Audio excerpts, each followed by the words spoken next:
ભાઈ સાઈડમાં આવી જા, ગાડી કાઢવી છે. અલા તને સંભળાતું નથી કે? અરે દર્શ તું. અરે હું બધા પ્રેમથી વાત કરું તોય મારી કોઈ ઇજ્જત કેમ નથી કરતું? આલે આ પૈસા લે અને ટપરીએથી ચા લેતો હોય. હા લેતો આવું. અરે ભાઈ 2 ચા આપો ને.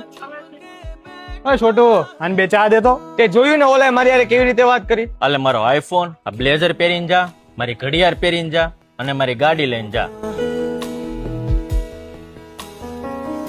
આવો સાહેબ આવો. આવો. હું આપું સાહેબ તમને? ભાઈ મને જિંદગીમાં પહેલી વાર એટલી બધી ઇજ્જત મળી છે. ભાઈ આપણે છોકરાઓની જિંદગી જ એવી છે. તું ગમે એટલો સારો માણસ હોય, જ્યાં સુધી તું પૈસા નહીં કમાને ત્યાં સુધી તારી ઇજ્જત નહીં થાય. જો તારી પાસે પૈસા હશે ને તો લોકો તારી ખરાબ આદતને પણ વખાણશે. એટલે પેલા પૈસા કમાવામાં ધ્યાન આપ, ઇજ્જત લોકો આપો આપ કરશે તારી.